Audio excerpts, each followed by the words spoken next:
real quick. 1 second.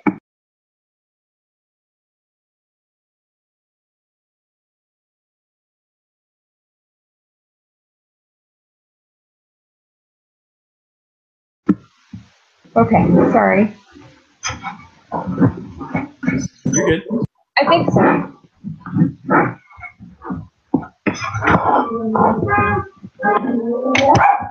Oh.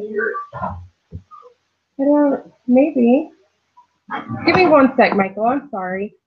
Just 1 second. No worries.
Okay, I'm so sorry. Sorry about that. Hey, no problem. Okay, so what were we on? I think we had stopped on 10. So number 11, I have C. 12, B as in boy. 13, B as in boy. 14, B as in boy. 15A. 16A. 17A. 18 was one that I had a question mark on, so I didn't even pick one. Yeah, I had no idea how to even start that one. I was like, what? I have no idea how to set it up. 19, B as in boy, and 20, D as in dog. Yeah, so the only ones that I had different were number 3 and number 15, and then number 18 we had the same question mark. Okay, what did you have on? Number 3 I had B, and hang on, let me pull. Okay.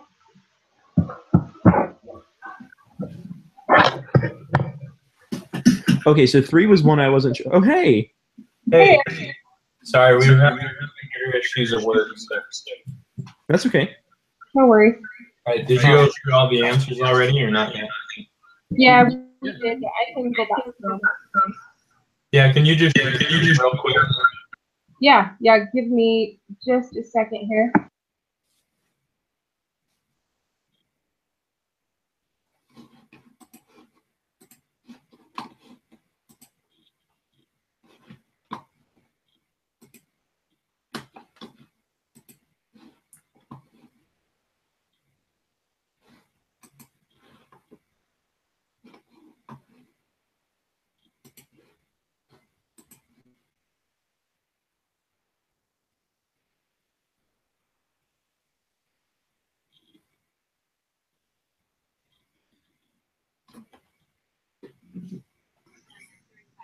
Liz, do you want me to read the answers? Yeah, go ahead. No, that's okay. So Aaron, I had D for 1. Okay. 2 is B. 3, I had put B, she had put A, but I had guessed on that one. 4, B. 5, A. 6, C. 7, B. 8, A. 9, B. 10, C. 11, C. 12, B. 13, B, and 14, B. 15, I had put C, she had put A. 16, A. 17, A. 18, we both had a question mark. 19B and 20D. Okay. I had a few that were different, including 3. We all put something different for 3. Yeah. And I have a different answer on 12, 13, 15, 16, 17, Ooh. 18, and 20. So. Okay. What was the one before 20 that you had a difference? What was that? Which one before 20 did you have a difference? 18. Okay, we didn't even do 18. We just kind of questioned it. Well, and quite a few before that. So from 15 through 18, I got a different answer. Okay, so we have our work cut out for us. That's cool. Okay. So let's start with number 3. Let me grab my book here.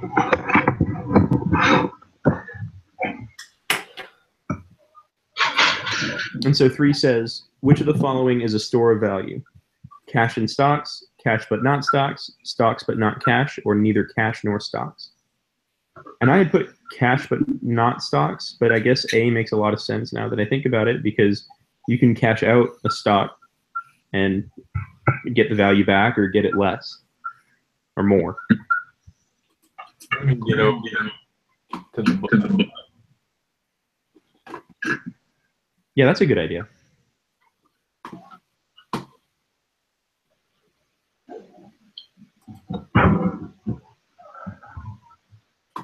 What did you say, Aaron? I'm sorry.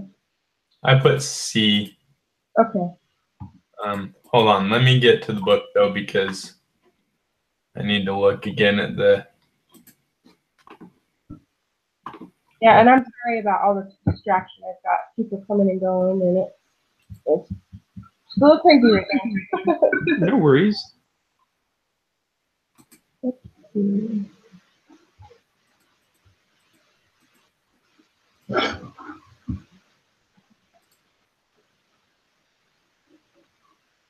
All right. Okay. So here's the reason that I put C, because C was stocks but not cash. And the reason being is because, so store value obviously says is an item that people can use to transfer purchasing power from present to the future. So I guess it does say that money can be the store of value. So I guess cash could be as well. I just If saw. you take a bunch of cash and put it in your mattress. What was that? If you take a bunch of cash, you can keep it in your wallet or your mattress or put it in a bank account. Same thing, right? That's true. So I guess it can be both. Okay, so we'll go A on. Okay. So the next one I had different was 12. Did you have any others that were different? Yeah, 15, and then 18 we put a question mark. That was pretty much it. All right, so we'll go to 12 since this next one has. Okay. Let me just click. Okay.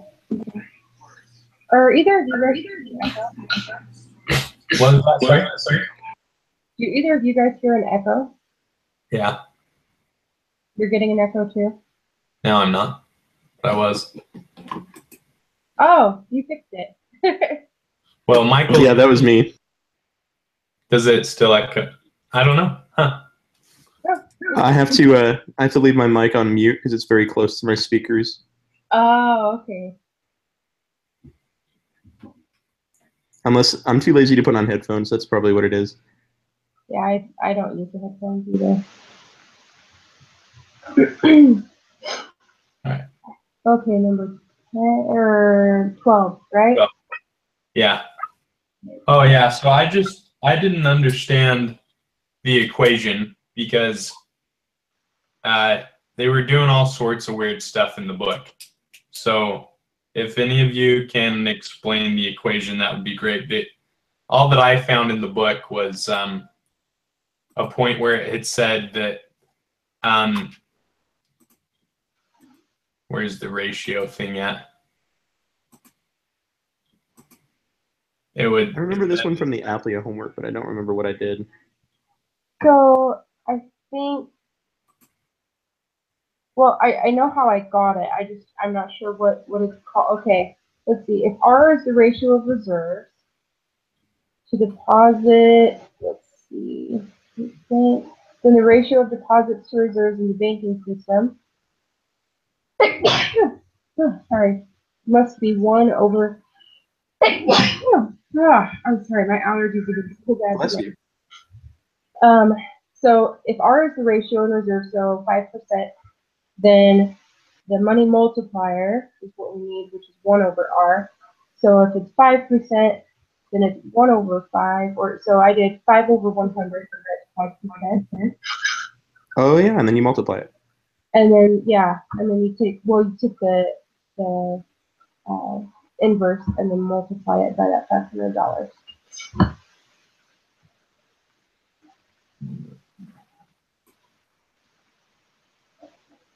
And it can't go any higher than 10,000. Does that make sense? So you're putting in $500. Makes sense to me. And 500 times 20 is 10,000. Because we're keeping that rate consistent. So think of 5% as one. What is it? One over 20, right? Over 20. And then so you just take that bottom number, the denominator, Mhm. and you just make that your number for the multiplier, and then you multiply the deposit or the additional reserve by that multiplier, and that gives you the highest number you can get. Hmm. It's really easy to overthink it.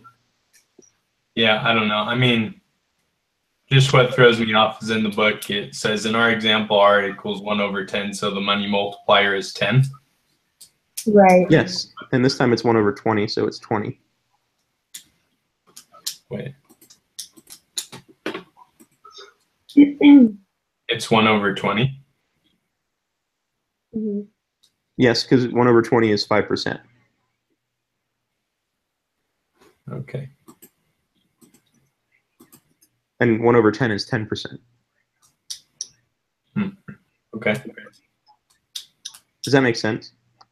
I mean, not really, because if R is standing for ratio, so we're not putting 5 in because it's 5%, we're making it 120 so that it is 5%.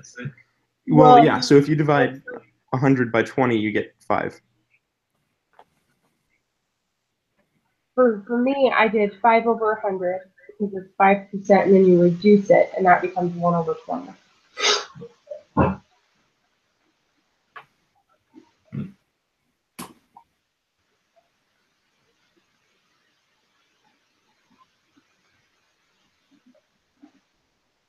Okay, I see it gives that example down there. All right, yeah, it's weird. Okay, what Do you would get it? you guys say on 12? We said B. B. Okay. But do you get Y though?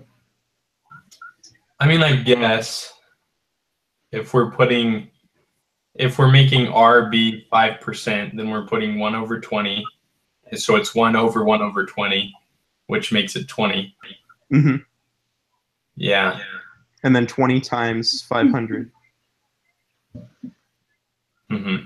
is 10,000. And that's the highest amount. Sure. Okay. I don't know. I don't understand where they got that ratio from, but yeah. I mean, I guess I can see where you're getting the math from that equation. But yeah, anyway, I know how you got the answer, so we'll just go with that. I couldn't tell you what use it has in the real world, but there it is. Yep. Yeah. And then Yeah. what was the next one, Aaron? 13. So this is just more of, I'm just doing it the wrong way. So what'd you have for 13 again? You got B. I also had B. B. Let me just, if I know how to do this correctly, really quick, and we can not have to review anymore. Okay. You did number 12, right? Well, what was number 12? Oh, yeah. Sorry. That's right. That's the one we were just talking about. I'm tired. You're good. No worries.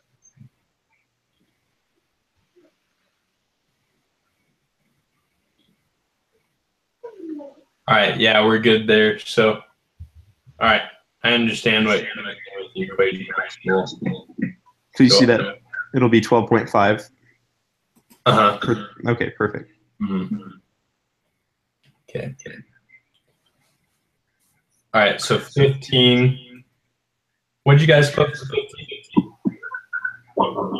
15, I had C and she put A, and I'm pretty sure that's straight out of the book. I just didn't bother to look it up. Oh, yeah, it is. So, yeah, A. Yeah, I can tell you the page number, but I guess that didn't help you guys. Huh? Nope. This quiz, I felt like it was a lot harder to find the answers in the book. Like I looked everywhere for the double coincidence of wants, and I couldn't find that at all. Yes, I thought I was the only one. And the same with number 2, where it says the existence of money, and then it says reduces specialization, motivating allows for market. I couldn't find that anywhere either. But obviously, we all put the same answer. And then, it's interesting because on the announcement, she's like, this chapter is really hard, so have fun with it. Yeah. It's not necessarily hard. It's just like, I don't know that they actually put any of these word for word. Anyway. Okay, number 16. What did you guys put for 16? A. The window word is the wrong part. It's not really the discount window. It's called something else in the PowerPoint. Oh, the book calls it the discount window. And for some reason, the PowerPoint calls it, hang on, discount rate. Okay.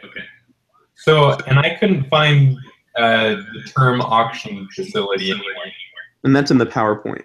And it says right here on slide 30, new method, term, auction facility. The Fed chooses the quantity of reserves it will loan, then banks bid against each other for these loans. Okay. Great. So yeah, A's, I'm good with A then. I just put B on that one because I couldn't find term auction facility in the No worries. So. Okay, number 17. When the Fed conducts open market purchases, we had put A. So the hint word, yeah, I guess that's the only option. No, So, I'm looking here because I wrote a page number, so I can read it right now. Find it. What was that list? It had, I put a page number so I can read it right out of the book as long as I can find it. Yeah, that'd be great. I was just trying to think through this, and I felt like for some reason, logically, if the Treasury is buying money and then it's going back into the Treasury instead of circulation, I felt like that was decreasing money supply. That's why I put B, but if you have a word for word from the book, that'd be great. Yeah, let me look here.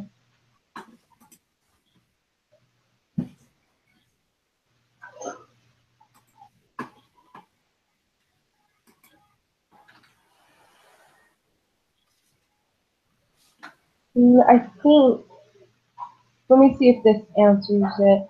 So, the Fed conducts open market operations when it buys or sells government bonds. To increase the money supply, the Fed instructs its bond traders at the New York Fed to buy bonds from the public in the nation's bond market. and so they're purchasing.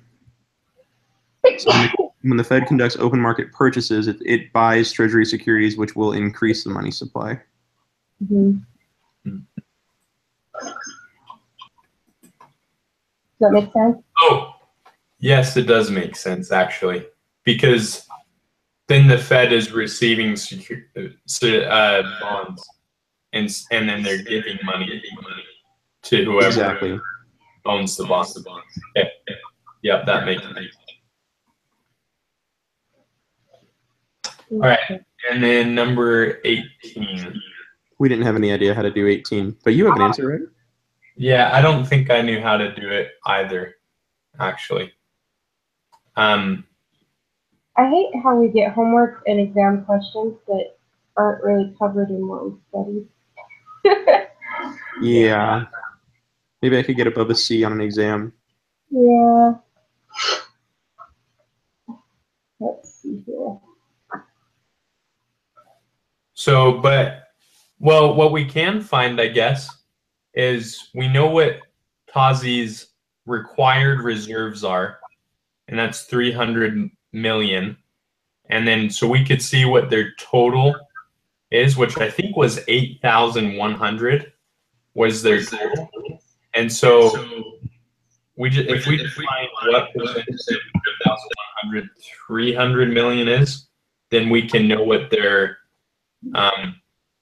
percentages. yeah, what their ratio is.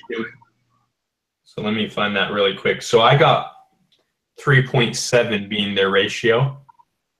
And so we could plug 3.7 into R and then multiply that by 10 and see how the money supply changes, I believe. Okay, give it a shot. Okay. Yeah, I'm going to try to look at that too.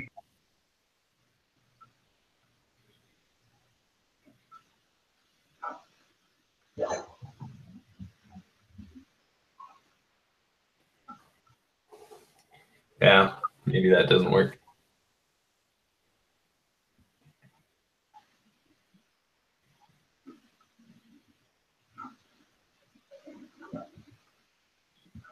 Yeah.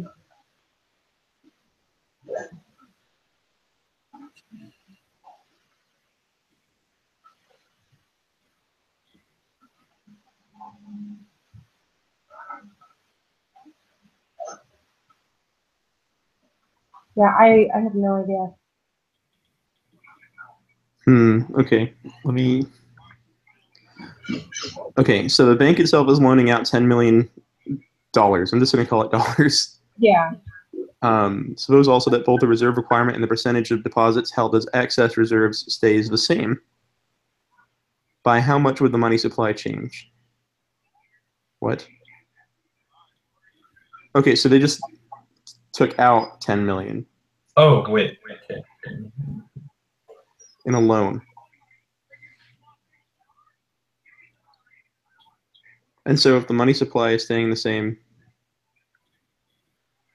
and the percentage of deposits held as excess reserves is staying the same,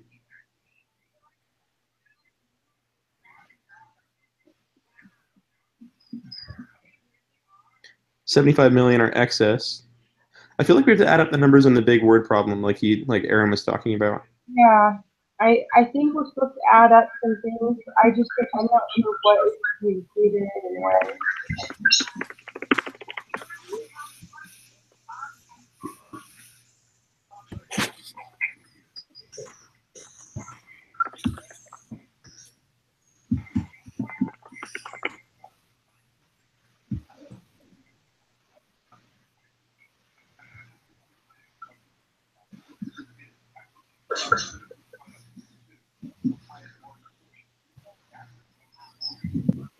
Question, are we allowed to use outside resources?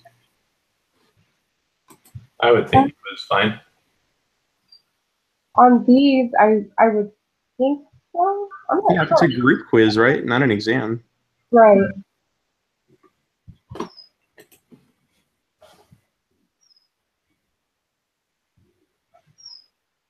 Oh, wait, hold on. Okay, so you don't add up all the numbers. That's what I did wrong on this because they've got 7,500 million in deposits. So that's your right side under your liability. So your left side has to be equal. So actually the percentage is different because they've got 300 million that is in their required reserves, which But then the rest is fair game. out of 17,500 million. So their ratio is actually 4%. So 200 million. What? I found a worked out solution. Oh, nice. And so the number that we want to get is 200 million. That's all I was saying. Now we need to work towards that. Okay. So here's what I found so far. So we found a ratio of 4, which would be 1/25. So our multiplier is 25 times 10. So now we've got to have, so then that gives us 250 million TASs, but then we also have to take out 4% of 250, which is down to 200 million. There we go. So, but then that leaves one more. Well, I guess because it says the percentage of deposits held as excess reserves thing, which sounds like the percentage is going to take a portion of this new amount. But maybe Well, that 75 million isn't changing then, right? Well, oh right, because they're loaning the. Okay, anyway, yeah, I'm pretty sure that's how we do it. Does that make sense to you guys? Yes. Ish. Liz, what do you think? It's good enough. How are we also done with the semester? I know, right? I'm so much down. And it's cold where you guys are, isn't it? It's getting there. Yeah. All right. And then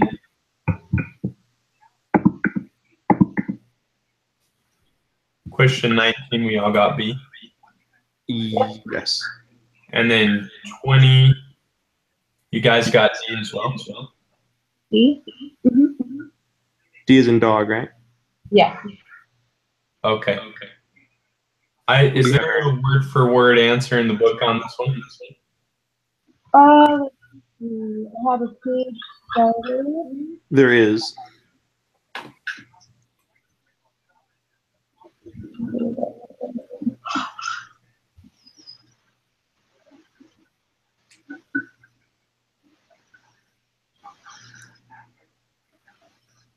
Fed's control of the money supply is not prescribed. Fed does not control the amount of money that households choose to hold as deposits in banks. Fed does not control the amount that they leave. So it's 2 paragraphs, but it's like the average of the combining one.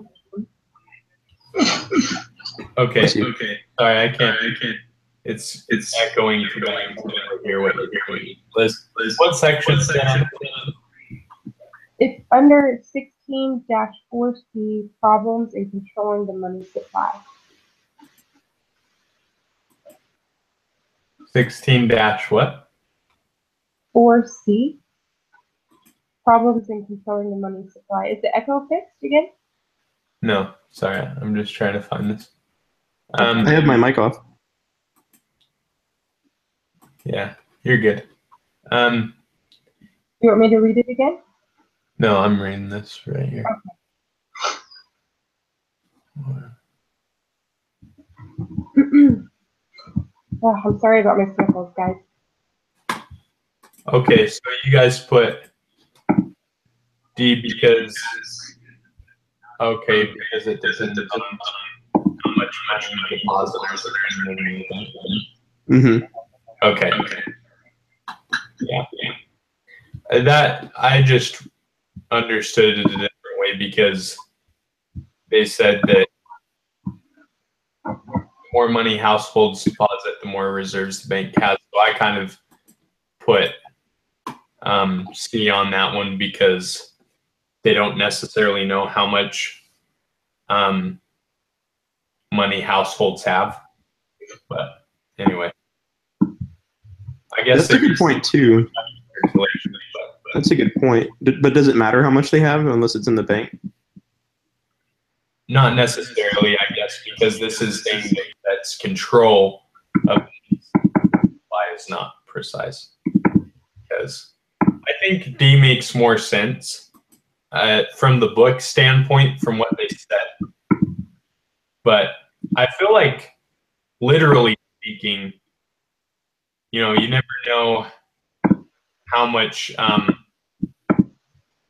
money is actually in circulation, like what money has been lost or torn up or is no longer in circulation. All kinds of horrible things that could happen to it. Yeah, because I mean, I work at a bank, and I know we actually have some of our money goes through what's called the mutilated process, and it's ripped off and taken out of circulation. And I'm sure there's some people that just throw it away if they think they're not going to be able to deposit it. But anyway, none of that matters for the chapter. I'm sure D is the correct answer on this. When I was a teller, I had a lady bring in a bag with dog poop and pieces of a $50 bill in it. And No. Yeah, for real. I would just be like, you can go ahead and take that outside. It was pretty crazy.